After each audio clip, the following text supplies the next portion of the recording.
Hello students and welcome to this amazing channel and amazing family of Neetex. बच्चों, मैं हूं आपका zoology master teacher Venky sir. और आज बच्चों हम लोग 12th स्टैंडर्ड के लिए एक बहुत ही इंपॉर्टेंट चैप्टर कवर करने वाले हैं जिसका नाम है बच्चों एवोल्यूशन। ऑलराइट, एवोल्यूशन एक हाईली थ्योरेटिकल बच्चों येट बहुत इंटरेस्टिंग चैप्टर है। आई नो आपको ये यकीन नहीं होगा क्योंकि आप लोग को बच्चों ये पढ़ के नीट और अपने बोर्ड के एग्जाम्स भी देने हैं। लेकिन हाँ बच्चों, अगर आप लोग इसको एक बहुत ही मतलब एग्जाम ओरिएंटेड नहीं, एक इंटरेस्ट से अगर आप लोग इसको पढ़ के देखोगे तो एवोल्यूशन की कहानी आपको वाकई में बहुत इंटरेस्टिंग लगेगी बच्चों। बहुत कुछ क्रेजी थियोरीज है बच्चों एवोल्यूशन में, बहुत सारे क्रेजी क्रेजी इवेंट्स है बच्चों जो अर्थ में हो चुके हैं हमारे आने से भी पहले। और इतना थियोरेटिकल चैप्टर है ना बच्चों, आई विल ट्राई कि हम लोग काफी इंटरेस्टिंग विजुअल एड्स का भी इस्तेमाल करें ताकि आप लोग को ये जो कंसेप्ट है, ये जो सारी चीजें, इतने सारी चीजें याद रखनी है, इसका एक इमेज भी आपके दिमाग में बन जाए ताकि आपको ये याद रखने में आसानी हो जाए। राइट। और मैं जानता हूं बच्चों काफी सारे बच्चे कंप्लेंट भी कर रहे थे, सर जूलॉजी के वीडियोस कहाँ है, मुझे मैसेज भी कर रहे थे। लेकिन जो बच्चे मेरे साथ इंस्टाग्राम पे जुड़े हैं वो जानते हैं मैं एक छोटा सा वेकेशन लेने गया था आपके प्यारे प्यारे अभिषेक सर से मिलने बैंगलोर में। But now I am back बच्चों, एंड जो सेशन का जो फ्लो है अब बिल्कुल तेजी से दोबारा रिस्टार्ट होने वाला है। हम एवोल्यूशन को बच्चों याद रखना वन शॉट में नहीं पढ़ रहे हैं बच्चा लोग, हम लोग इसको काफी डिटेल में पढ़ रहे हैं। और आज के क्लास में क्या क्या कवर होने वाला है, चलिए let us take a look. सबसे पहले तो बच्चों मैं आप लोग को पढ़ाऊंगा इंट्रोडक्शन टू एवोल्यूशन, कि एवोल्यूशन होता क्या है, क्यों होता है, कैसे होता है, क्या क्या होता है। ठीक है। इसके बाद हम लोग बच्चों एवोल्यूशन के कहानी में तड़का मारेंगे लाइफ के बारे में। ठीक है। क्योंकि बच्चों एवोल्यूशन जो कहानी है वो बहुत लंबी है, बहुत बड़ी है बच्चों। ठीक है। इसमें बहुत सारे इवेंट्स हो चुके हैं हमारे ह्यूमंस, तो बच्चों बहुत रीसेंट है एवोल्यूशन की कहानी में। पहले यूनिवर्स बना, पूरा ब्रह्मांड बना, अर्थ बना, अर्थ बहुत सारे फेजेस ऑफ चेंजेस से अंडरगो किया और इस कहानी में कहीं तो लाइफ ने भी जन्म लिया। तो एवोल्यूशन के कहानी में बच्चों evolution is not a story, origin of universe is not a story जो हम बायोलॉजिस्ट के लिए एक्सक्लूसिव है। बहुत सारे बच्चों अलग अलग फील्ड ऑफ साइंस के बारे में डिटेल में रिसर्च और डिटेल में चर्चा करने पे हमें ये कहानी थोड़ा थोड़ा समझ में आने लगा। और इस कहानी का ऐसा एक बहुत छोटा और बहुत इंटरेस्टिंग पार्ट है बच्चों, द ओरिजिन ऑफ लाइफ। ठीक है। इसके बाद हम लोग बात करेंगे बच्चों द मिलर्स एक्सपेरिमेंट। बच्चों याद रखना, हम लोग है ना बहुत सारे थियोरी जरूर बनाते हैं कि ऐसा हुआ होगा, वैसा हुआ होगा, लेकिन हम पे कोई विश्वास क्यों करेगा?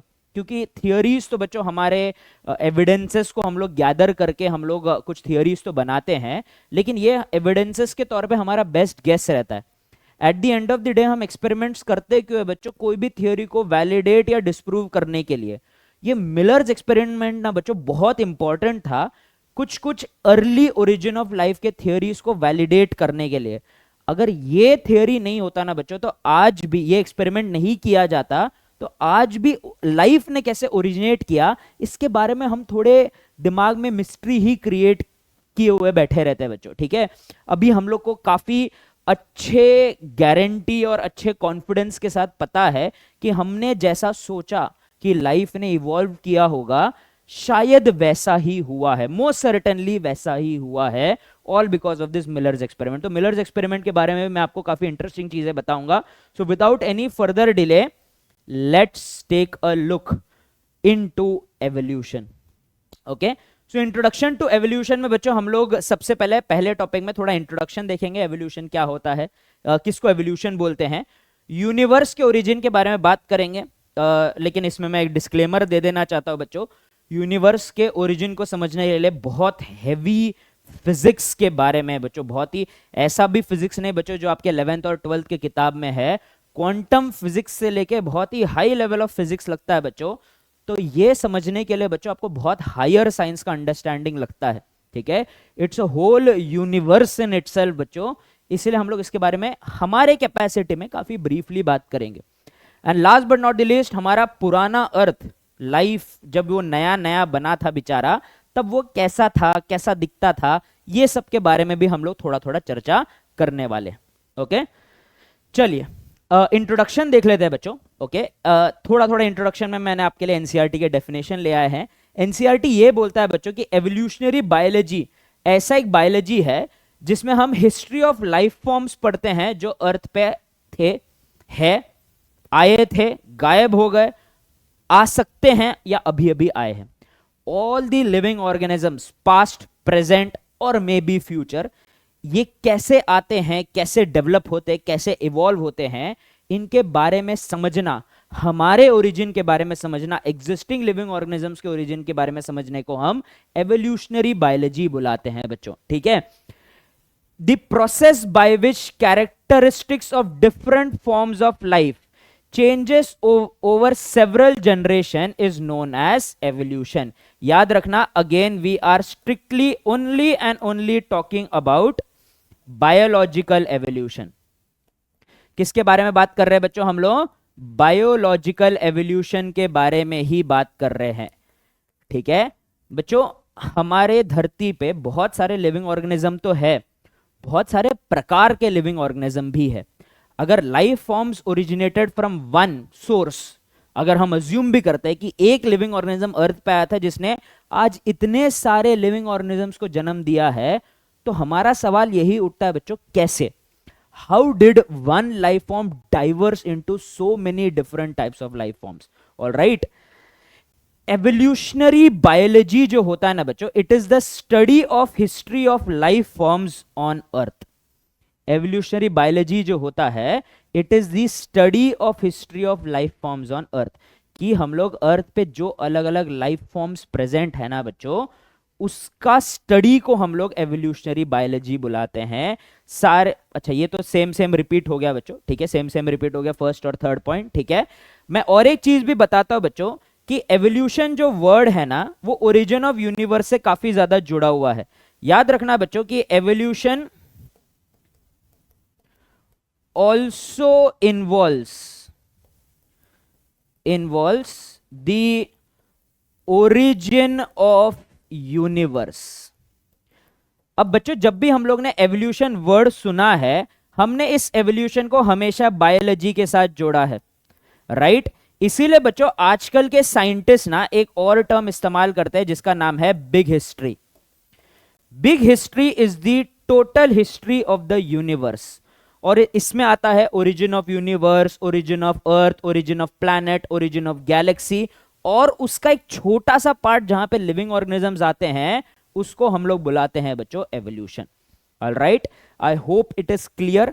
आगे बढ़ते हैं बच्चों हम लोग, ठीक है, और स्टार्ट करते हैं बच्चों ओरिजिन ऑफ यूनिवर्स, ठीक है। ये डायग्राम के ऊपर मैं आता हूं बच्चों, ठीक है। सबसे पहले हम लोग ये समझते हैं कि यूनिवर्स का ओरिजिन कैसे हुआ था। अब ओरिजिन का यूनिवर्स समझना खुद में एक बहुत ही चैलेंजिंग टास्क है बच्चों, याद रखना, क्योंकि ये इतना कॉम्प्लिकेटेड प्रोसेस था। और बच्चों मैं हमेशा जब अपने स्टूडेंट्स को, मेरे को खुद को बहुत इंटरेस्ट है बच्चों इसमें कि बिग बैंग थ्योरी क्या था, कैसे हुआ था, तो जब हम लोग ये समझने की कोशिश करते हैं, जब मैं खुद इसके बारे में पढ़ने की कोशिश करता हूं, मुझे रियलाइज होता है कि सबसे बड़ा प्रॉब्लम है बच्चों इमेजिनेशन में। जैसे कि अगर मैं आप लोग को भी पढ़ाना चाहता हूं, मैं बोलना चाहता हूं कि ऐसा एक पॉइंट था बच्चों जहां पे पूरा यूनिवर्स बना था, तो मेरे दिमाग में तो पहला सवाल आता है कि अगर उस पॉइंट पे यूनिवर्स बना था तो उससे पहले क्या था। तो मैंने काफी जगह ये रिसर्च करके देखा कि उससे पहले क्या था, तो ज्यादातर जगह पे ये लिखा था कि कुछ नहीं था। Before big bang nothing existed, no universe, no particles, no atoms, no electrons, no time, nothing. तो बच्चों मेरे लिए ना बहुत मुश्किल जाता है, हम सब के लिए एक फिजिकल वर्ल्ड में जो हम लोग रह रहे हैं, इसमें हमें बहुत मुश्किल जाता है ये इमेजिन करना कि मैं कुछ नहीं को इमेजिन कैसे करूं। How should I imagine nothing? मैं एक वाइट खाली रूम भी नहीं इमेजिन कर सकता क्योंकि लाइट भी नहीं है बच्चों। मैं एक डार्क रूम भी नहीं इमेजिन कर सकता क्योंकि डार्क मैटर, टाइम का कंस्ट्रक्ट भी नहीं था। तो it becomes very very hard for us to imagine a time भी नहीं बोल सकता, टाइम भी नहीं था, a point in our origin where nothing existed. It's very difficult. तो बच्चों बहुत ज्यादा आप लोग टेंशन मत लेना, अगर आपको इसके बारे में कुछ ज्यादा इंटरेस्ट आ रहा है तो इसके बारे में बिल्कुल डेप्थ में जाना बच्चों, बिल्कुल साइंटिस्ट बन जाना, पागल साइंटिस्ट बन जाना बच्चों आप लोग, ठीक है, और बिग बैंग थ्योरी के बारे में सब कुछ जान लेना, फिर मुझे भी बता देना। बट फॉर नाउ, क्योंकि हम लोग नीट का एग्जाम दे रहे हैं, हमें कितना याद रखने की जरूरत है, ज्यादा नहीं, ठीक है। सो universe originated originated due to a massive explosion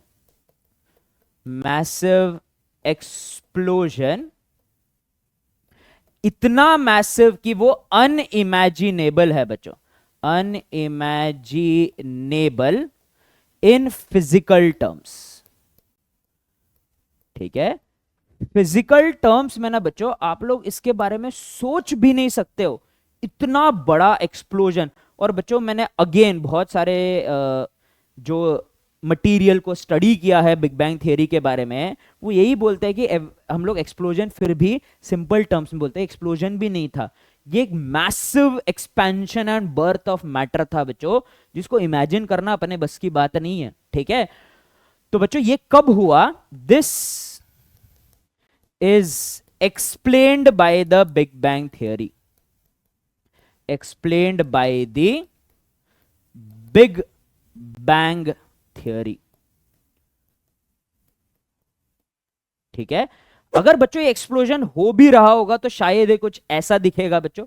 ठीक है, जहां पे एक एक्सप्लोजन के बाद कुछ मैटर बन रहा है बच्चों और वो रैपिडली एक्सपैंड होते गया। ठीक है, और ये सब कुछ कब हुआ था बच्चों? 20 बिलियन ईयर्स अगो।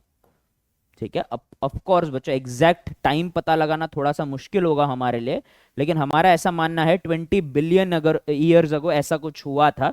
ठीक है, उसके बाद बच्चों क्या हो गया? मैटर केप्ट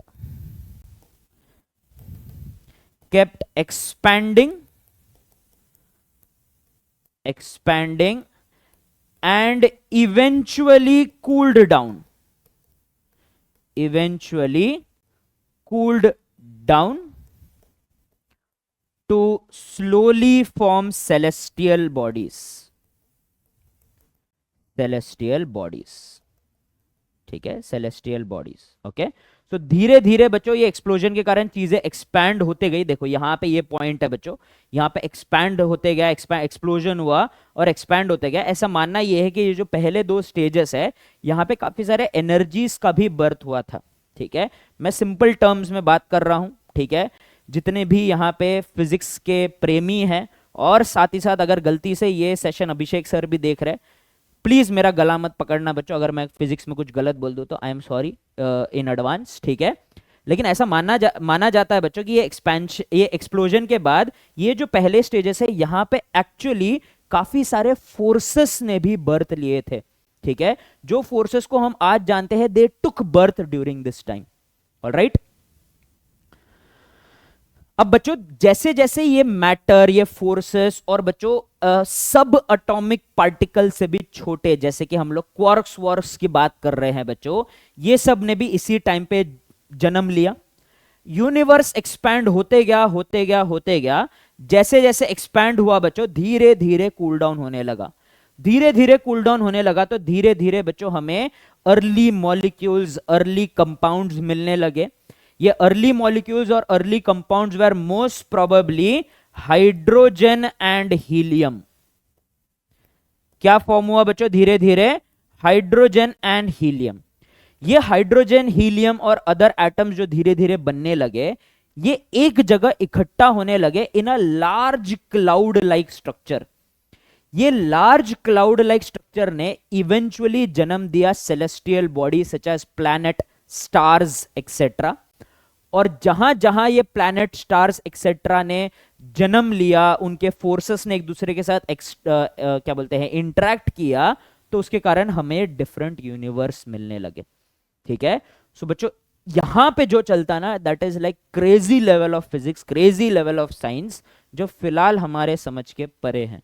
आपको क्या क्या याद रखना है बच्चों? बिग बैंग थियरी ने अर्ली ओरिजिन ऑफ यूनिवर्स को एक्सप्लेन किया, 20 मिलियन साल पहले हुआ, सब कुछ कूल डाउन हुए और धीरे धीरे हमें अर्ली एटम्स मिले जैसे कि हाइड्रोजन और हीलियम, और उसके बाद बच्चों धीरे धीरे हमारे सेलेस्टियल बॉडीज भी बनने स्टार्ट हो गए। ठीक है बच्चों, चलिए आगे बढ़ते हैं। ओके, अब बच्चों ओरिजिन ऑफ यूनिवर्स में हमारा अगला स्टेप आता है कि जहां पे हमारे प्लैनेट्स वगैरह बन रहे हैं, राइट? सो बेसिकली ऐसा माना जाता है बच्चों, ये एनसीईआरटी में दिया नहीं है, but the theory is called as the solar nebula hypothesis. अब एनसीईआरटी ने ये नाम तो नहीं लिया है बच्चों सोलार नेबुला हाइपोथेसिस का, उन्होंने ये जरूर बताया है कि ये सोलार नेबुला हाइपोथेसिस में हम किन चीजों के बारे में बात करते हैं, जिसके बारे में I will briefly touch up upon. ठीक है, सो सोलार नेबुला हाइपोथेसिस के बारे में हम लोग ये जान सकते हैं कि एक बार जब गैसेस लाइक हाइड्रोजन हीलियम बने तो दूसरे एटम्स भी धीरे धीरे बनने लगे। सो गैसेस जो है, gases condensed and accumulated under gravitational force। ठीक है, ग्रेविटेशनल फोर्स के पुल के कारण, ग्रेविटेशनल फोर्स के क्या बोलते हैं, इन्फ्लुएंस के कारण ऐसे बच्चों चीजें ना जमा होने लगी, जिसके कारण इसको अपन लोग नेब्यूला बुलाते हैं। ये नेब्यूला ने ही अलग अलग गैलेक्सीज और बेसिकली गैलेक्सीज और यूनिवर्स के अलग अलग चीजों को, कंपोनेंट्स को जन्म दिया। ठीक है, so one such galaxy this formed various this gave birth to galaxies, और ऐसा ये सारे चीजें साइमल्टेनियसली चल रही थी बच्चों, और ऐसा ही एक गैलेक्सी था, and in one such Galaxy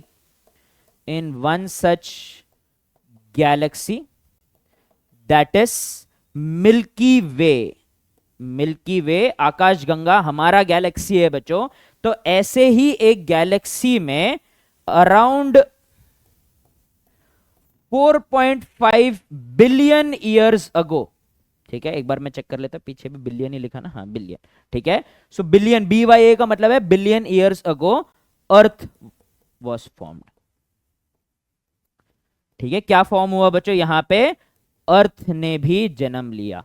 तो ये जो नेब्यूला है ये किसको जन्म दिया बच्चों, ये सारे जो प्लैनेट्स है, याद रखना 4.5 बिलियन ईयर्स अगो काफी सारे गैलेक्सीज और प्लैनेट्स और उनके celestial body such as star, और जैसे हमारा काफी मेन सेलेस्टियल बॉडी सन, ये सारे चीजें एक साथ बने बच्चों, and this is explained under the solar nebula hypothesis. Alright, okay. अब बच्चों ये है देखो हमारा प्यारा सा अर्थ, ठीक है, फिलहाल स्माइल कर रहा है, हमारी हरकतों के कारण शायद अभी नहीं कर रहा होगा। तो जब अर्थ शुरू में बना था ना बच्चों, तो इसमें बहुत ज्यादा एनर्जी था। ठीक है, सो इसमें it was just a molten mass, जिसको साथ रख रहे थे बच्चों काफी सारे फोर्सेस। ठीक है, सो द प्रिमिटिव अर्थ, ठीक है, the primitive earth atmosphere was reducing। ठीक है, कैसा था बच्चों, रिड्यूसिंग सा था। ठीक है, अर्ली एटमॉस्फेयर में क्या क्या चीजें थे बच्चों, अर्ली एटमॉस्फेयर कंटेन्ड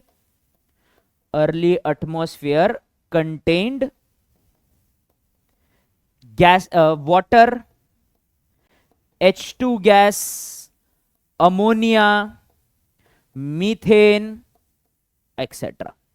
ठीक है बच्चों, यूवी रेस जो है ना बच्चों, UV rays from the sun, UV rays जो सन से आ रहा था, दे स्प्लिट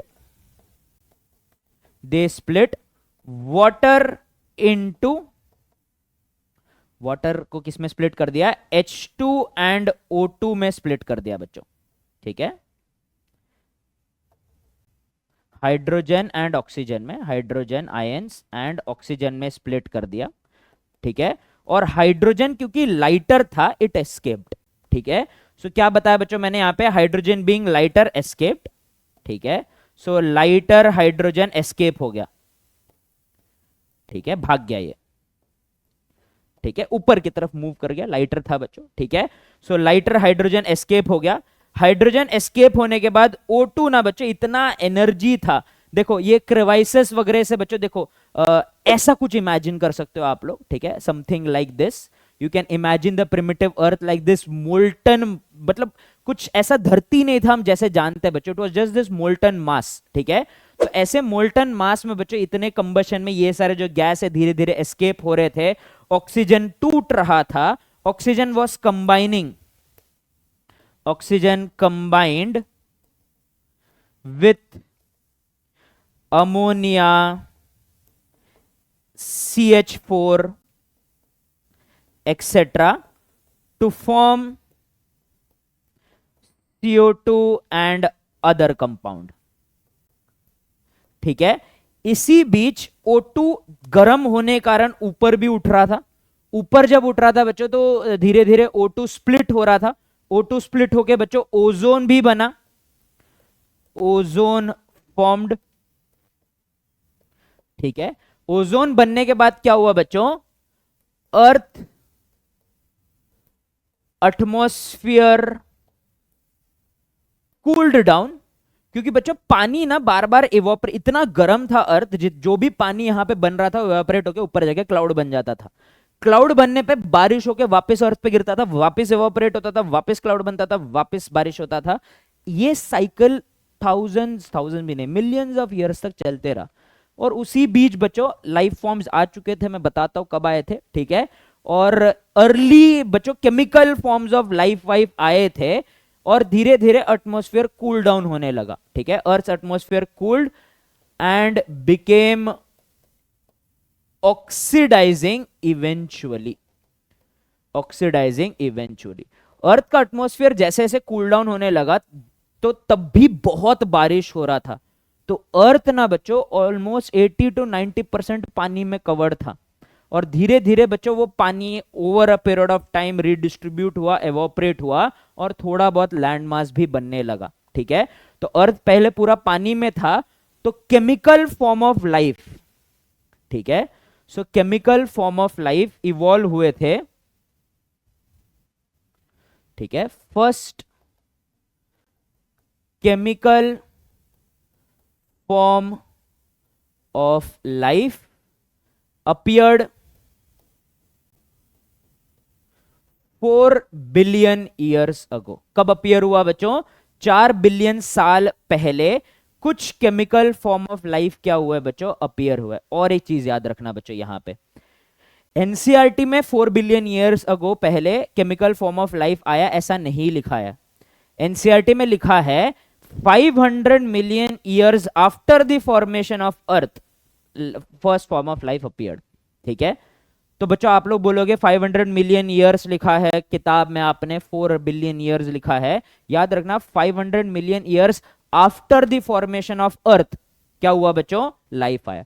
तो 500 formation of earth 4.5 billion years को हुआ था, 500 after that is 4 billion years को तब पहला फॉर्म ऑफ लाइफ आया था बच्चों। ठीक है, all right, so that is all about the primitive earth. ये सब होने लगा बच्चों धीरे धीरे, बहुत कुछ चल रहा है अपने अर्थ में। फिर देखते हैं आगे क्या होता है। आगे क्या होता है बच्चों, इसकी कहानी जो है वो धीरे धीरे विकसित होने वाली है into the origin of the life. ठीक है, ये बहुत ही ब्रीफ हिस्ट्री है बच्चों अर्थ का, याद रखना। ये ओजोन लेयर का बनना एक खुद में बहुत बड़ा बच्चों इवेंट है।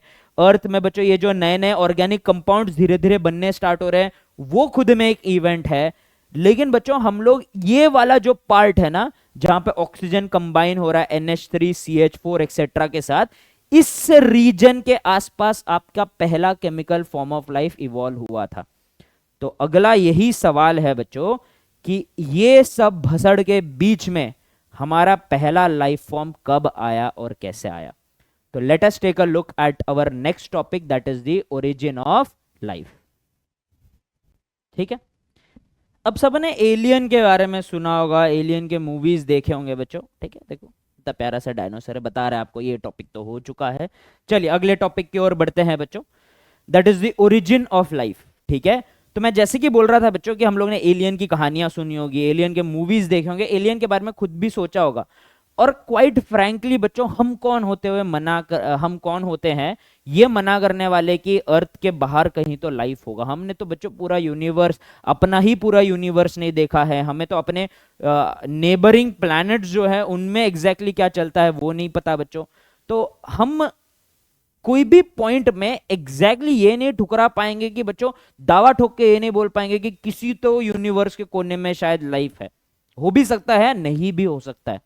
It is kinda amazing and scary to think that पूरे यूनिवर्स में हम लोग अकेले लिविंग फॉर्म्स है, that would be amazing in itself. कोई और लाइफ फॉर्म कहीं और है, that would be amazing in itself. लेकिन पहला सवाल तो यही उठता है बच्चों कि हमारे अर्थ पे लाइफ कैसा आया। हम जो लिविंग ऑर्गेनिज्म है, इतने बढ़िया बढ़िया चीजें, कैमरा, ये बोर्ड, सब कुछ बना के बैठे हैं, तुम घर से पढ़ रहे हो बच्चों इस लेक्चर को, ये जो लिविंग फॉर्म्स है, हमारे अराउंड जो लिविंग फॉर्म्स है, ये आए कैसे? और ये सवाल सोचने वाले आप या मैं पहले नहीं है बच्चों। अर्ली ग्रीक फिलोसोफर्स, जब से इंसान इंटेलिजेंट बन गया है बच्चों, तब से लोग इसके बारे में सोच रहे हैं। ठीक है, तो कुछ कुछ थियरीज देखेंगे, क्या क्या थियरीज इन्होंने क्या सोचा था। इसमें से बच्चों हम लोग थियरी ऑफ पैंसपर्मिया देखेंगे बच्चों, जनरेशन नहीं, सॉरी, थियरी ऑफ पैंसपर्मिया देखेंगे बच्चों, थियरी ऑफ स्पॉन्टेनियस जनरेशन देखेंगे, और ओपेरिन और हैल्डेन का थियरी देखेंगे बच्चों। ठीक है, so let us start with the first one, that is the theories for origin of life. मैंने जैसे कि बोला, life appeared 500 million year after the formation of earth, that is almost 4 billion years back.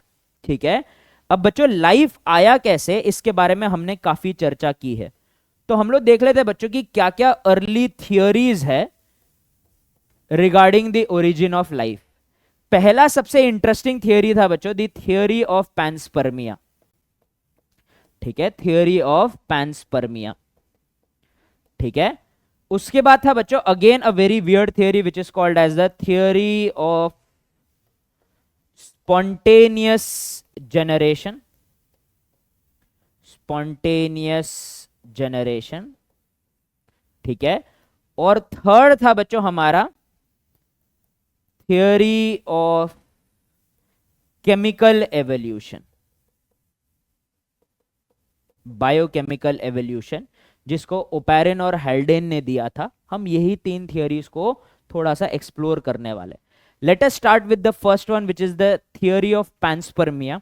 आप लोगों ने asteroids या मीटरॉइड्स के बारे में सुना होगा बच्चों, जो कि कुछ ऐसा दिखते हैं, right, they look something like this. और जो ये एस्ट्रॉइड्स और मीटरॉइड्स जो है ना बच्चों, ये सेलेस्टियल बॉडीज के टूटने पे, स्टार्स के टूटने पे, प्लैनेट्स के टूटने पे बनते हैं। तो अर्ली ग्रीक फिलोसोफर्स भी ये मान चुके थे कि अर्थ के बाहर भी कहीं तो लाइफ है।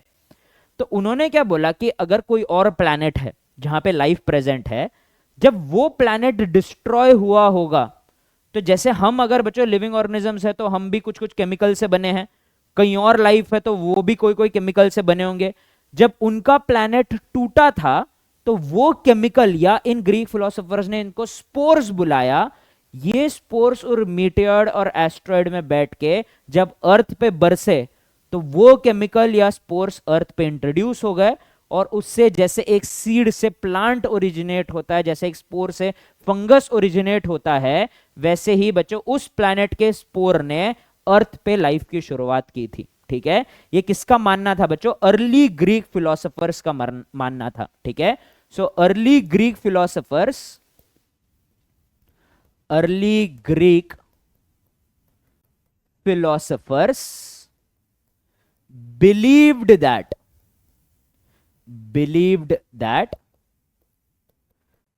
life on earth originated from spores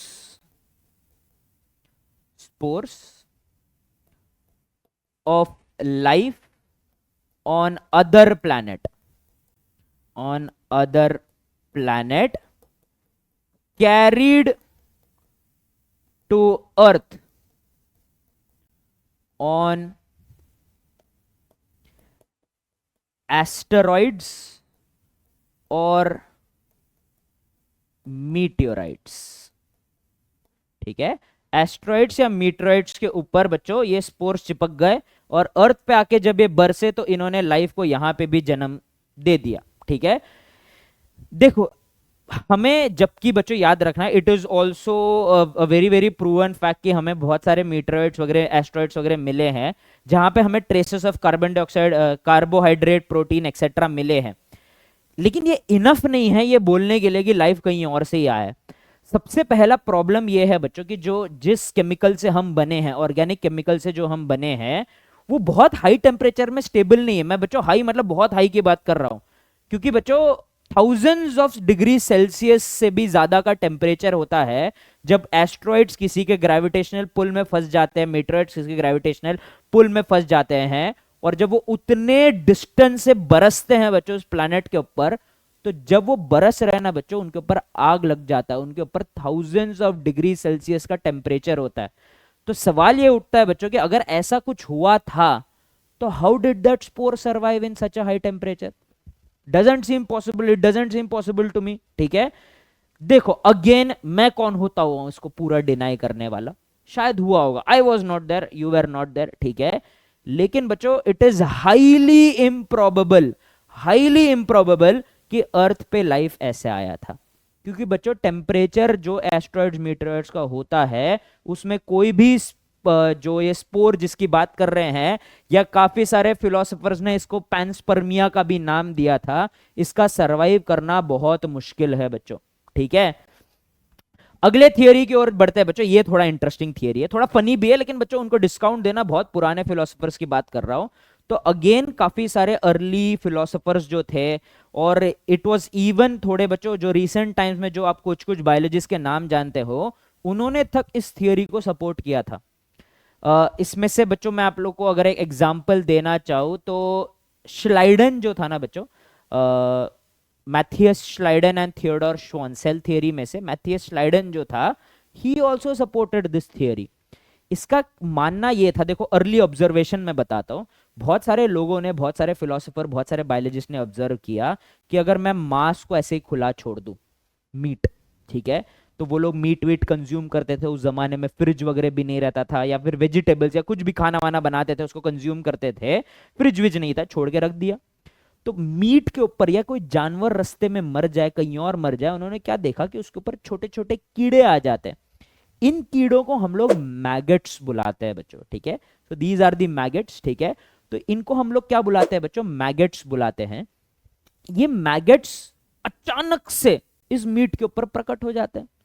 तो इन्होंने सोचा कि एक सेकेंड, लिविंग ऑर्गेनिज्म जो है वो लिविंग के केमिकल से बने हुए हैं, लिविंग ऑर्गेनिजम्स मर जाते हैं, मरने के बाद वही केमिकल्स का इस्तेमाल करके दूसरे लिविंग ऑर्गेनिजम्स भी तो आ सकते हैं। जैसे एक जानवर के मरने के बाद उसके मीट के ऊपर मैगेट्स लग जाते हैं, और इसी को हम लोग बुलाते हैं स्पॉन्टेनियस जनरेशन थियरी। ठीक है, इमेजिन करो आपके सामने एक खाली स्पेस है, इस खाली स्पेस में एक कॉकरोच बनाने के लिए जितना कार्बन, जितना नाइट्रोजन, कितना हाइड्रोजन, ऐसे एक डब्बा है, इमेजिनेटिव स्पेस, उसमें आप इस कॉकरोच बनाने के लिए एग्जैक्ट जितना भी केमिकल लग रहा है उसको आप इमेजिनेटिवली जमा कर लेते हो, एक कॉकरोच प्रकट हो जाएगा। आई नो बच्चों, नॉट पॉसिबल। अगर ऐसा होता बच्चों, एकदम से मेरे सर के ऊपर हाथी बरसना चाहिए था, या फिर बच्चों वाटरमेलन बरसना चाहिए था, सडनली लिविंग ऑर्गेनिजम्स नहीं अपीयर होते। लेकिन क्योंकि इन्होंने बहुत बार देखा था कि चीजें सड़ जाती है, उसके ऊपर बैक्टीरिया लग जाता है, उसके ऊपर फंगस लग जाता है, इनको ये लगता था कि ये जो लिविंग ऑर्गेनिज्म के पार्ट्स है, इसमें लिविंग ऑर्गेनिज्म का केमिकल है, इसी को इस्तेमाल करके लिविंग ऑर्गेनिज्म प्रकट हो जाते हैं, स्पॉन्टेनियसली जनरेट हो जाते हैं। ठीक है, so many early scientist and philosophers believe that life originated spontaneously. ठीक है, so many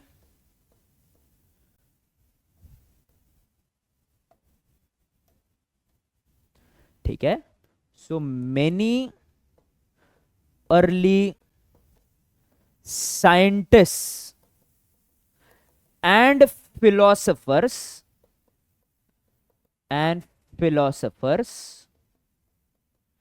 believed that life emerged on earth spontaneously from existing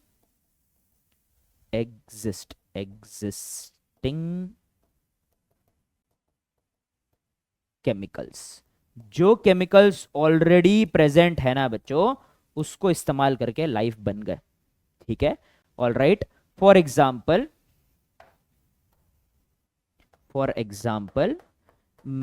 maggots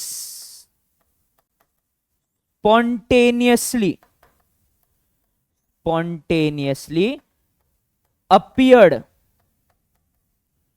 on rotting meat। ठीक है, तो मैगट्स या फिर बच्चों फंगस जो है ब्रेड के ऊपर ग्रो होना स्टार्ट हो जाता है।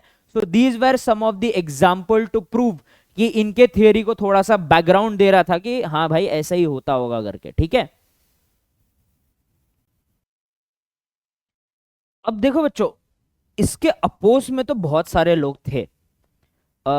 वेरी नोटेबली इसका अपोज करने के लिए बच्चों एक बहुत ही पुराना इटालियन फिलोसोफर बोल लो, बायोलॉजिस्ट बोल लो, ये भाई साहब तो पोएट भी थे, जिनका नाम था बच्चों फ्रांसिस्को रेडी। ठीक है, यहां पे लिख देता हूं बच्चों, एनसीईआरटी में नहीं है, लेकिन this was a person called as the Francisco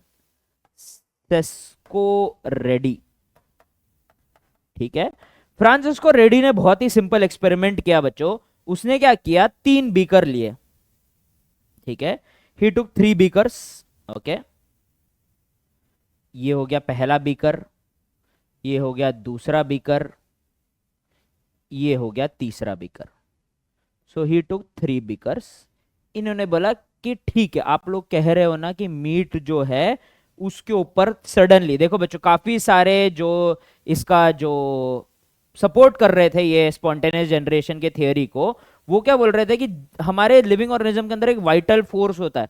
ठीक है, ये वाइटल फोर्स ना इनएनिमेट चीजों में भी जान डाल सकता है। ठीक है, इसका मतलब है कि कोई भी नॉन लिविंग थिंग है उसमें ये वाइटल फोर्स चले गया, उसमें जान डाल देगा। ठीक है, और बच्चों याद रखना, उन्होंने ये बोला कि इनएनिमेट चीज एनिमेट नहीं हो जाएगी, जैसे कि ये वाइटल फोर्स मेरे से निकल के बोर्ड में चले गया, ये बोर्ड जिंदा नहीं हो जाएगा, इससे कुछ एक लिविंग फॉर्म निकल आएगा। ये बोर्ड से कुछ जो भी कार्बन वार्बन है, नाइट्रोजन वगैरह है, जो भी है बच्चों इसके अंदर, उससे बेस्ट जो निकल सके, एक आध मक्खी निकल जाएगा। ठीक है, तो वाइटल फोर्स से मुझे जिंदा रख रहा है, ये वाइटल फोर्स मैंने किसी इनएनिमेट ऑब्जेक्ट को दे दिया तो वहां से एक नया लाइफ फॉर्म आ जाएगा, यही कहना था। रेड्डी भाई साहब ने बोला ठीक है, तो इसने उन्होंने बोला कि ये देखो मीट और मैगेट वाला तुम्हारा एक्सपेरिमेंट बहुत फेमसली तुम लोग बताते हो, तो उसने 3 बीकर में मीट रखे। ठीक है, पहले बीकर को खुला छोड़ा, दूसरे बीकर में इसने ना चीज क्लॉथ लगाया बच्चों। ठीक है, जो अपन लोग फिल्टर विल्टर करने के लिए या बच्चों हंकर्ड या पनीर वनीर बनाने के लिए जो इस्तेमाल करते हैं चीज क्लॉथ, वो लगा दिया बच्चों। ठीक है, और तीसरे वाले को तो भाई साहब बिल्कुल ही सील कर दिया बच्चों। ठीक है, बिल्कुल ही सील कर दिया, सेलोफेन, जेलाटिन, ये सारे पेपर का इस्तेमाल करके इसको बिल्कुल ही सील कर दिया बच्चों। ठीक है, इसने थोड़े दिन बाद इसको ऐसे ही खुला छोड़ दिया। इसने क्या देखा बच्चों कि इसके इर्द गिर्द मक्खियां मंडरा रही है बच्चों, धीरे धीरे। ठीक है, क्या हो रहा है बच्चों, मक्खियां मंडरा रही है, और थोड़े थोड़े मक्खियां तो बच्चों इस पे भी मंडरा रहे हैं, क्योंकि चीज क्लॉथ कंप्लीटली बच्चों एयर को रोकता नहीं है। ठीक है, तो बच्चों इसके सड़ने का स्मेल आएगा, मक्खियां यहाँ पे आ गई बच्चों। मक्खियां जा जाके इस मीट के ऊपर भी बैठ रहे थे, लेकिन चीज क्लॉथ रहने के कारण बच्चों ये मक्खियां जाके इसके ऊपर, ये मीट के ऊपर बैठ नहीं पा रहे थे, तो ये जाके चीज क्लॉथ के ऊपर बैठ रहे थे और इसके आसपास मक्खियां न के बराबर ही मंडरा रही थी। कुछ दिन बाद इन्होंने क्या देखा बच्चों कि ये जो पहला वाला बीकर है, इसके मांस के ऊपर, मीट के ऊपर बहुत सारे मैगेट्स लग गए, बहुत सारे। ठीक है, सेकेंड में उन्होंने देखा कि 2-3 मैगेट, कम मैगेट्स लगे लेकिन लगे हैं, और तीसरे में देखा कि बिल्कुल ही मैगेट नहीं लगा है। तो इन्होंने बोला कि अब ये क्लियर है कि अगर मैं इनको एग्जामिन करूं, इस चीज क्लॉथ को, ये दोनों मीट को, इसको, तो इन्होंने थोड़ा एग्जामिन किया और इन्हें पता लगा कि मक्खियां जो सड़ने वाला मांस होता है उसके आसपास मंडराते, हमें चोट भी लगता है तो देखो मंडराते हैं बच्चों मक्खियां, वो वहां पे अपने एग्स ले करने की कोशिश कर रहे हैं। हाँ बच्चों, आने मत देना अपने चोट वोट के पास मक्खियों को, वो अपने एग्स ले करने की कोशिश करते हैं। तो यहाँ पे भाई साहब खुला हुआ था तो एग्स ले कर दिया इन्होंने, यहाँ पे बंद था तो ऊपर ही बैठे तो ऊपर उन्होंने एग्स ले किया। तो 2-3 बच्चों चीज क्लॉथ के जो छोटे छोटे पोर है वहां से थोड़े एग्स जाके ये मीट के ऊपर गिर गए। Meat provided them the perfect condition to hatch, they hatched, यहां पे ज्यादा यहां पे कम। अब बच्चों ये सील करने के कारण ना कोई मक्खी अंदर आ पाई, ना ऊपर अंडे देने से कोई फायदा था, तो इस पे कोई मैगेट नहीं आया। तो उन्होंने बोला ये मैगेट वाली थियरी तुम्हारी बेकार है, ठीक है, मैगेट तो मक्खी के अंडे ही हैं। लेकिन फिर भी लोग कन्विंस्ड नहीं थे। उन्होंने बोला कि ये जो अंडे थे इन पे भी वाइटल फोर्स अप्लाई होता है, तो अंडों के अंदर जान नहीं होती है, वो वाइटल फोर्स देने पे ही वो लोग जिंदा हो गए। ठीक है, वियर्ड आर्ग्यूमेंट। उसके बाद बच्चों लोरेंजो स्पैलेंजी नाम का भी एक साइंटिस्ट आया बच्चों, फिलोसोफर साइंटिस्ट, उसने भी बॉइलिंग वाले एक्सपेरिमेंट से दिखाया कि तुम लोग अगर किसी भी चीज को कंटिन्यूसली बॉइल करते रहो, देखो उसके ऊपर मैगेट वैगेट नहीं आएंगे, कभी खराब नहीं होगा। उन्होंने बोला तुमने बॉइल करके वाइटल फोर्स खराब कर दिया। बहुत सारे आर्ग्यूमेंट आने लगे। तो फाइनली ऑलमोस्ट 1 सेंचुरी बाद हमारे ये बहुत ही जीनियस भाई साहब आए जिनका नाम था लुइस पैस्चर, जिन्होंने पैस्चराइजेशन को भी जन्म दिया था। उन्होंने क्या किया बच्चों, इसको कंप्लीटली डिस्प्रूव कर दिया। ठीक है, सो लुइस पैस्चर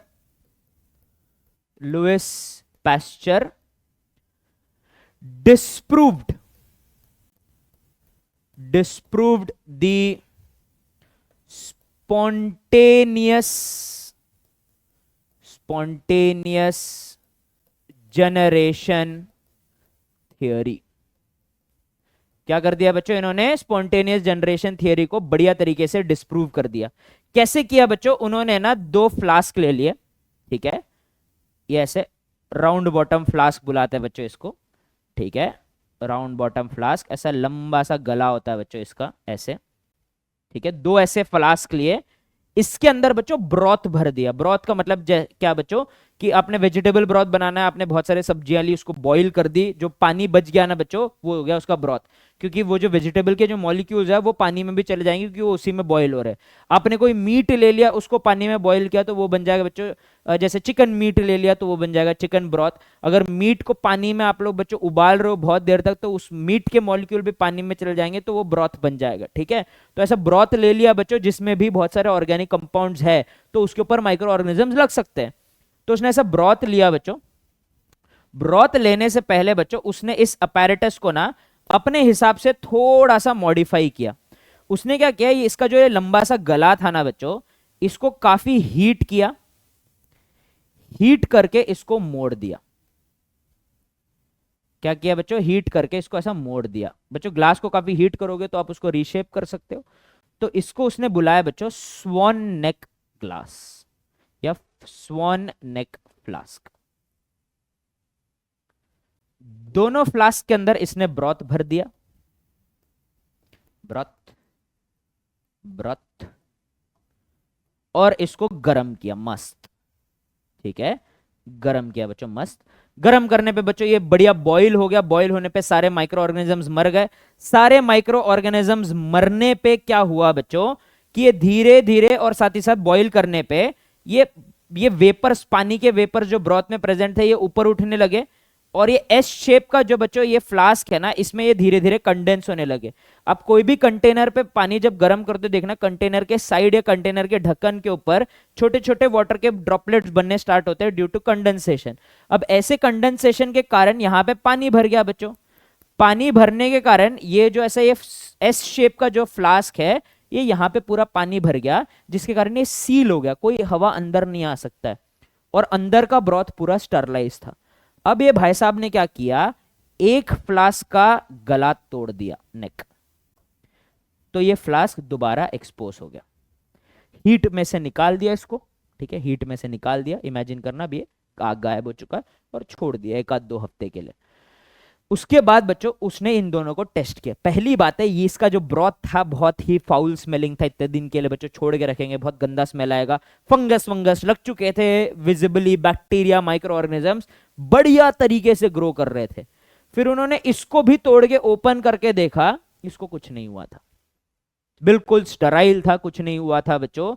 क्योंकि पहली बात है, एयर अंदर नहीं आ सकता, एयर से बैक्टीरिया अंदर नहीं आ सकते। इसको उबाल के मैंने स्टरलाइज कर दिया, so there was no chance that any microorganisms could grow here, and hence Louis Pasteur concluded that living living organisms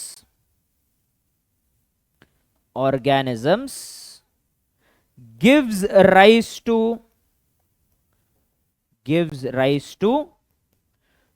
new living organisms।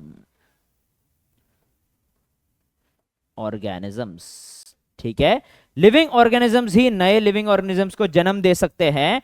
और इन Louis pastures word, life बेगेट्स life, अर्थात living organism originate from pre existing life. ठीक है, तो इसने conclusively, Louis pasture भाई साहब ने conclusively spontaneous generation theory को डिस्प्रूव कर दिया। प्रॉब्लम है, हमने ये सेशन स्टार्ट करके क्या बोला बच्चों, सेकेंड टॉपिक में लिविंग ऑर्गेनिजम्स कहां से है। इन्होंने बोला कि living organisms existing living organism से आए। तो काइंडा अपना पहला क्वेश्चन रह गया ना बच्चों। पैस्चर भाई साहब ने तो अच्छे से बोल दिया कि लाइफ बेगेट्स लाइफ, लेकिन अगर जिंदगी ही जिंदगी को जन्म देता है तो पहला जिंदगी कहां से आया, वो सवाल रह गया है बच्चों। ठीक है, तो हमारी कहानी खत्म नहीं हुई बच्चों, सॉरी। ठीक है, तो अब आना पड़ा बच्चों इन दो भाई साहब को, ओपैरिन एंड हैल्डेन। ठीक है, ओपैरिन अ रशियन साइंटिस्ट, ठीक है, हैल्डेन अ ब्रिटिश साइंटिस्ट, ठीक है, एवोल्यूशनरी बायोलॉजिस्ट। ये दो भाई साहब को आना पड़ा। ठीक है, सो ओपैरिन और हैल्डेन ने सोच के देखा, दे वर लाइक कि थिंकिंग। और बच्चों दोनों ने साथ में नहीं काम किया, दोनों ने इंडिविजुअली अलग अलग काम किया, लेकिन सिमिलर कंक्लूजन पे पहुंचे। ठीक है, सो ओपैरिन एंड हैल्डेन ने पहली बार सोचा, Oparin and Haldane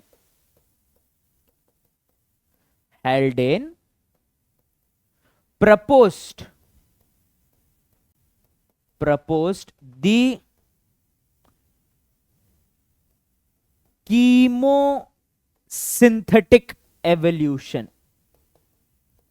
synthetic evolution. अब तुम लोग बोलोगे सर फिर से वही बकवास बात की, जो केमिकल है वही जिंदा हो जाते हैं। नहीं, ये बहुत अलग था बच्चों, इनका केमिकल एवोल्यूशन बहुत अलग था। इनका यह कहना था कि अर्थ में बहुत सारे मॉलिक्यूल्स थे। ठीक है, अब मीथेन वीथेन था, तो जो अर्थ के अर्ली मॉलिक्यूल्स है, early inorganic molecules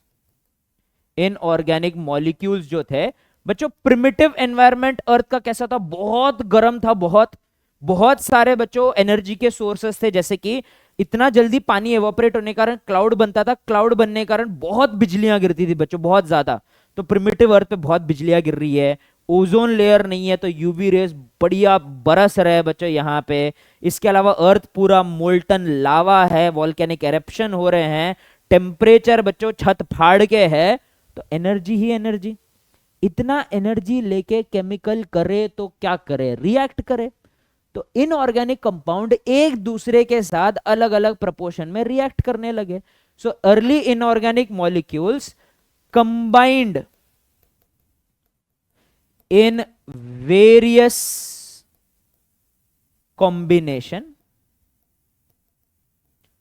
combination to form a primitive pool।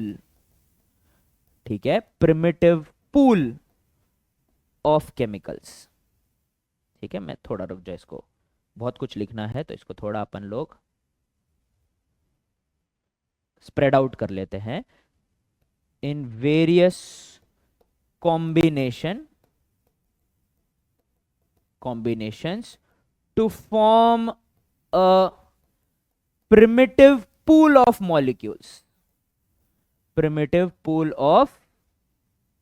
molecules। ठीक है, अर्थात बारिश हो रही थी तो अर्थ पे पानी था, पानी में बहुत सारे केमिकल थे, एनर्जी ही एनर्जी भिड़ते जा रहे एक दूसरे के साथ, अलग अलग बच्चों अलग अलग मॉलिक्यूल बनते ही जा रहे। तो जो ये धरती पे जो पानी था ना बच्चों, ये एक केमिकल का तालाब बन चुका था बच्चों। It was a pond of chemicals.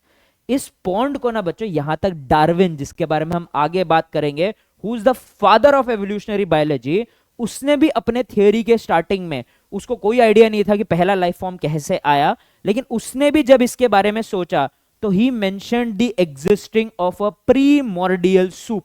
इन्होंने भी वही प्रीमोर्डियल सूप के बारे में सोचा कि एक ऐसा तालाब जहां पे इतने सारे केमिकल्स है और इतना एनर्जी है कि ये एक दूसरे के साथ इंटरेक्ट होके अलग अलग केमिकल बनाए जा रहे। ठीक है, फिर क्या हुआ बच्चों, इतने कॉम्बिनेशन बनते बनते गलती से हमारे पहले ऑर्गेनिक कार्बन बेस्ड मॉलिक्यूल बनने लगे। अब तुम बोलोगे सर गलती से कैसे हुआ, ऐसा कैसे हो सकता है ना बच्चों। देखो, अगर मैं केमिकल्स को रिएक्ट करते जाऊं और वो बहुत सारे अलग अलग मॉलिक्यूल बनते जा रहे हैं, कभी ना कभी तो पॉसिबल होगा ना बच्चों। मैं ये थोड़ा ना बोल रहा हूं कि आपको 2 दिन दे रहा हूं, 1 दिन दे रहा हूं।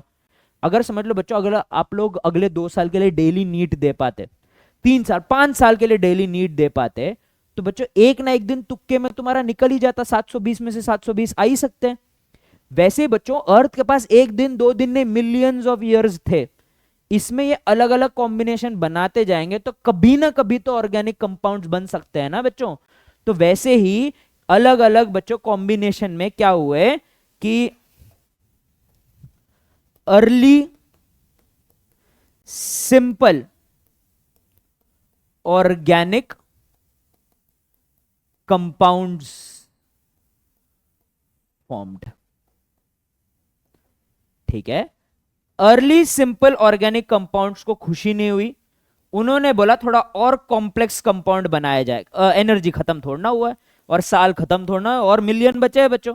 तो complex organic compounds came into existence. चलिए एग्जाम्पल देता हूं बच्चों ताकि आपके भी दिल को शांति मिले, अच्छा लगे। ठीक है, अगर मैं बात कर रहा हूं अर्ली ऑर्गेनिक कंपाउंड्स की, तो मैं किस अर्ली ऑर्गेनिक कंपाउंड्स की बात कर रहा हूं बच्चों? सिंपल ऑर्गेनिक कंपाउंड्स की किसकी बात कर रहा हूं? शुगर बने बच्चों, मीथेन बना, अमीनो एसिड या ऑर्गेनिक एसिड बने, अमीनो एसिड छोड़ो। ठीक है, यहां पे क्या बने बच्चों? कॉम्प्लेक्स का मतलब है पॉलीसैकेराइड बने, कार्बोहाइड्रेट। ठीक है, पॉलीसैकेराइड्स बने, पेप्टाइड्स बने, पॉलीपेप्टाइड्स बने। अब ये एक दूसरे के साथ जुड़ के माला वाला फॉर्म करना स्टार्ट किए। अब बच्चों इन सब के बीच इट वॉज वेरी इंपॉर्टेंट कि एक नया चीज आया बच्चों, एक धमाकेदार चीज आया।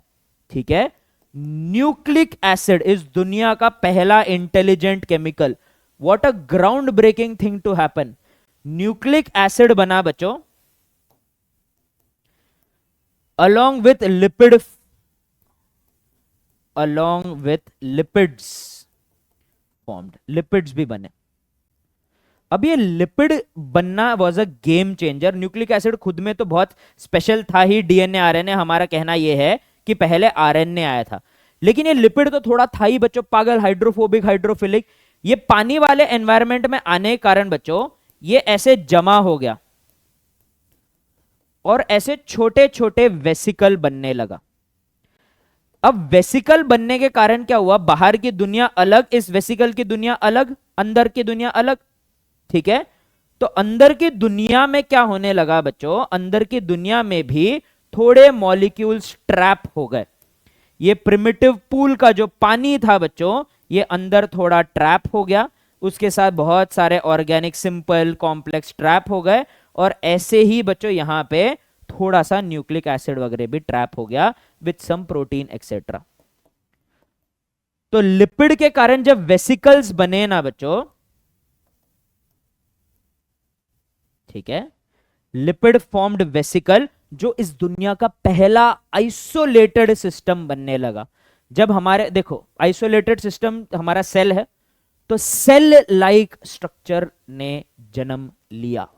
ठीक है, so lipids formed vesicles which led to the formation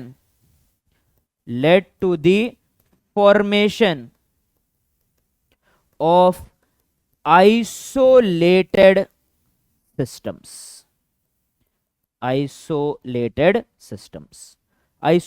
systems बने, जिसको हम लोग आज जानते हैं प्री सेल्स के नाम से। तो सेल लाइक स्ट्रक्चर आया, इसका फर्दर एवोल्यूशन हुआ। मुबारक हो बच्चों, लिविंग ऑर्गेनिजम्स धीरे धीरे प्रकट हो गए। ठीक है, तो ये पहला प्री सेल कब अपीयर हुआ बच्चों, इसके बारे में एनसीईआरटी ने दिया है, take a note. First pre cell appeared, first pre cell appeared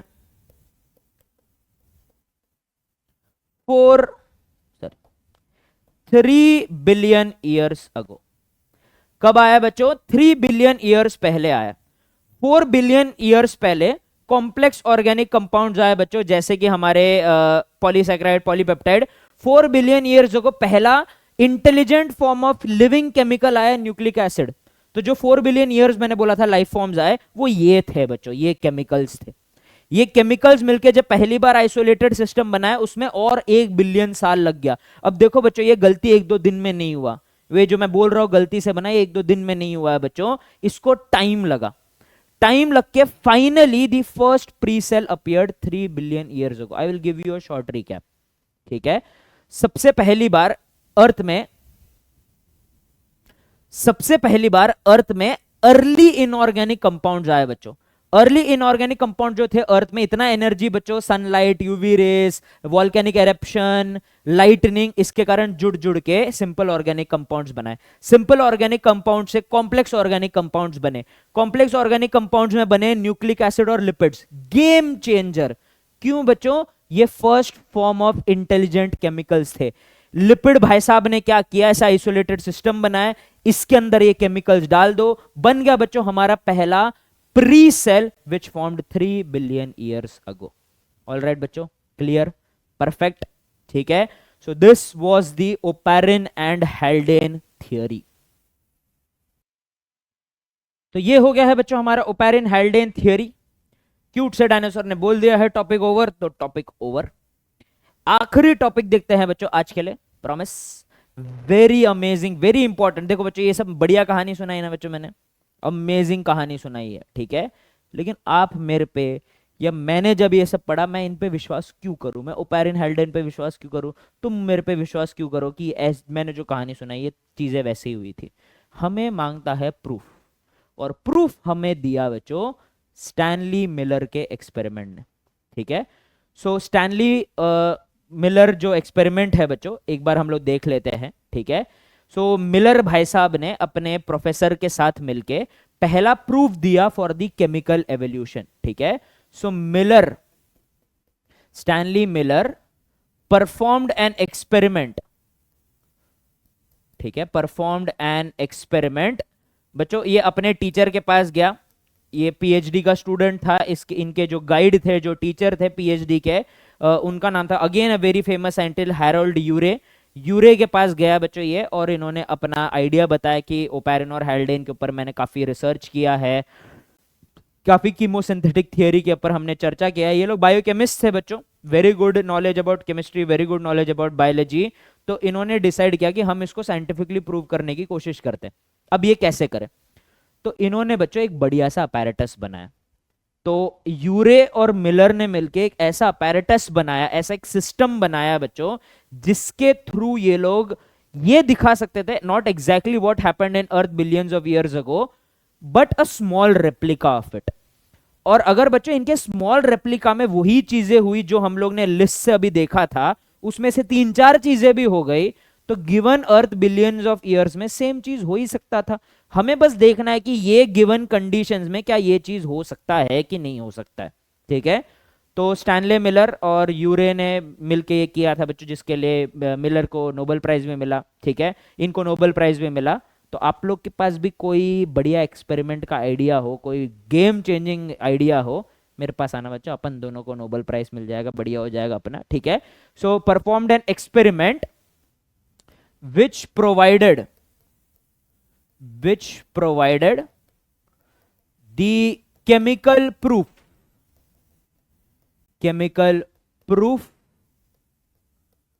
for the chemosynthetic theory of evolution.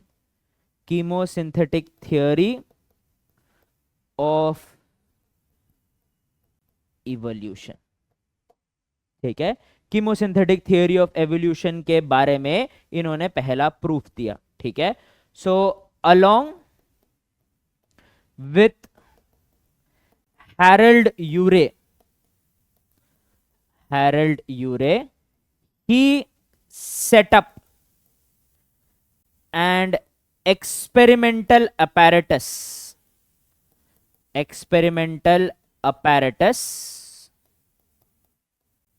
to mimic Earth's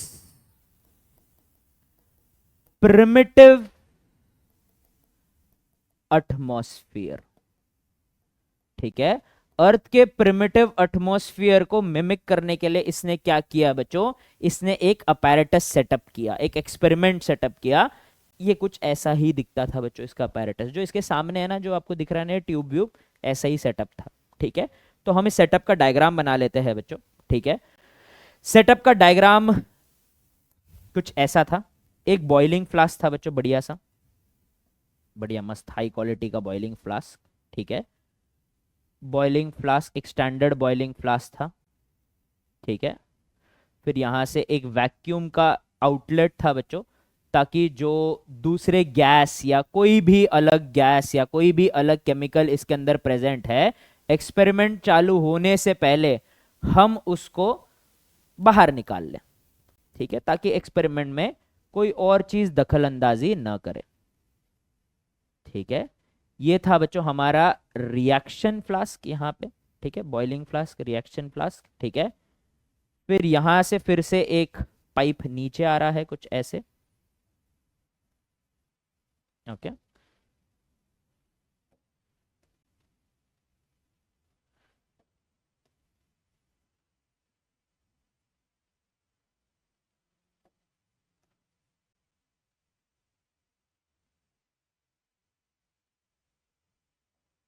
sorry एक सेकेंड, ना मेरे साथ थोड़ा यही दिक्कत है, परफेक्शन के चक्कर में ना चीजें मिटाते रहता हूं मैं।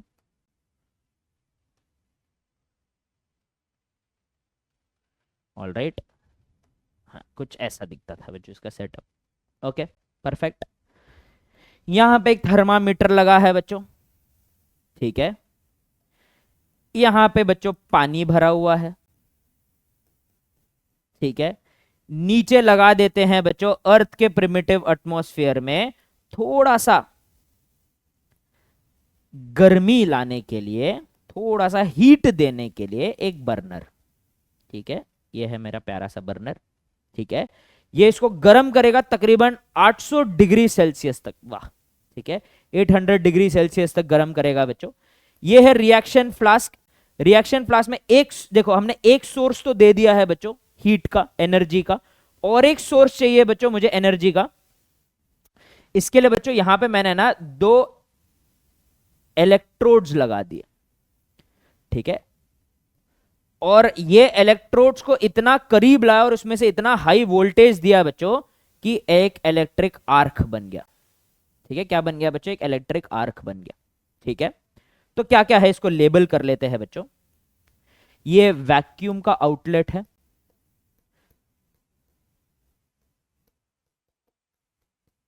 ठीक है, ये हमारा बॉइलिंग फ्लास्क है।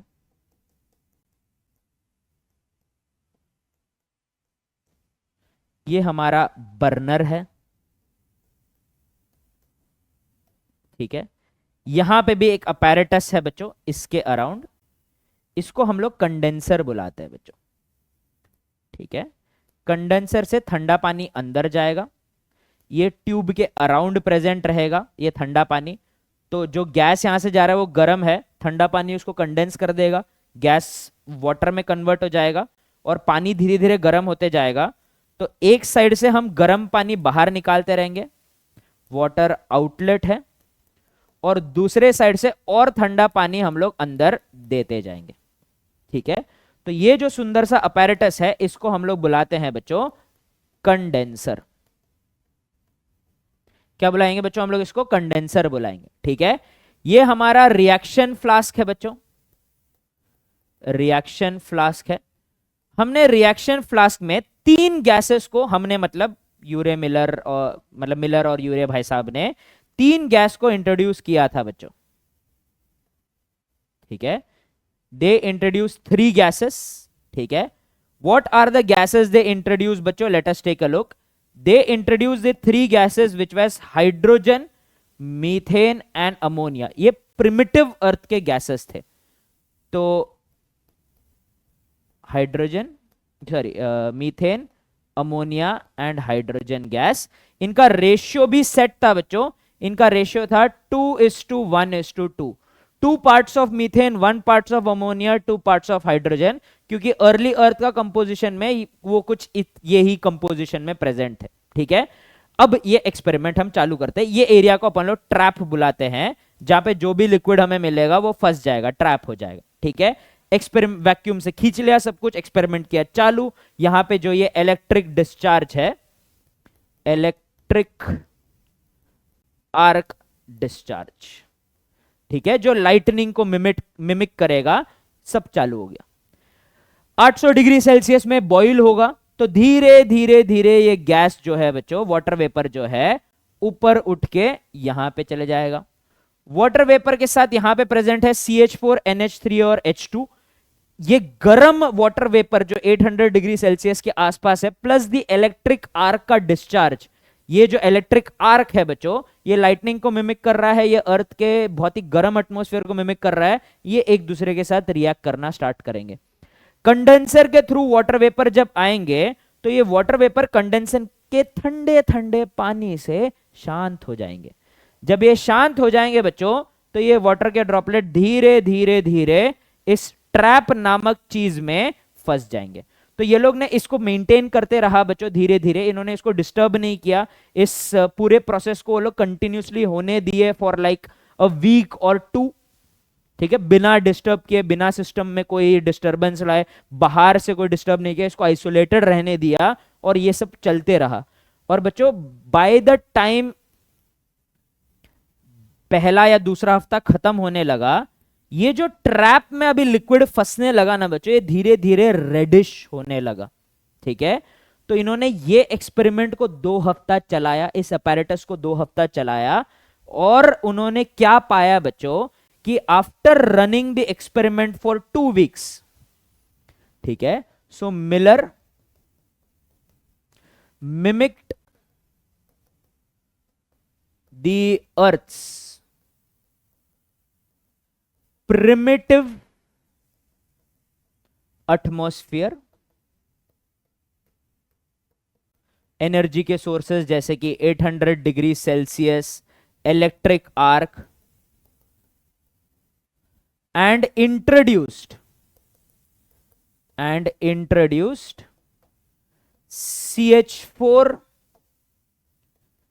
NH3 एंड H2 2:1:2 के रेशियो में. ठीक है, इसके अलावा और पानी के अलावा इस अपैरेटस में कुछ नहीं था बच्चों, और नथिंग एल्स. ना ही बच्चों कुछ ऑर्गेनिक कंपाउंड, ना सिंपल ना कॉम्प्लेक्स, कुछ भी नहीं था. ठीक है, so after few days when he sampled the liquid in the trap, he found that it was reddish and had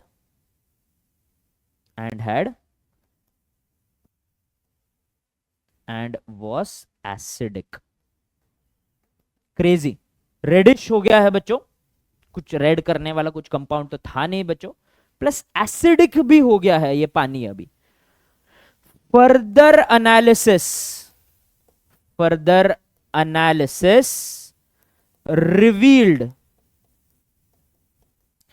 revealed presence of. अब बच्चों ये लोग बिल्कुल ही इंटरेस्टिंग हो गए, ये चीज पूरा इंटरेस्टिंग हो गया, ये लोग बहुत इंटरेस्टेड हो गए. तो इन्होंने जो वो लिक्विड मिला उसका सैंपल लिया और उसको अच्छे से काफी सारे केमिकल टेस्टिंग करना स्टार्ट किया. तो ये फाइनल एनालिसिस ने ये रिवील किया कि the presence of sugars and amino acids. किसका प्रेजेंस दिखाया बच्चों? शुगर्स और अमीनो एसिड का प्रेजेंस दिखा है। क्रेजी। इस पूरे अपैरेटस में कहीं दूर दूर तक हमने ना कोई कार्बोहाइड्रेट दिया, ना कोई शुगर दिया, ना कोई अमीनो एसिड दिया, ना कोई बच्चों ऑर्गेनिक कंपाउंड दिया। Methane was the simplest organic चीज, दूर दूर तक का सबसे सिंपलेस्ट ऑर्गेनिक चीज मीथेन था बच्चों यहां पे। इसके अलावा कोई मेजर ऑर्गेनिक कंपाउंड या बायोमोलिक्यूल नहीं थे। और यहां के एंड में 1-2 हफ्ते बाद ही हमें क्या मिल गया है? शुगर्स और अमीनो एसिड मिल गया।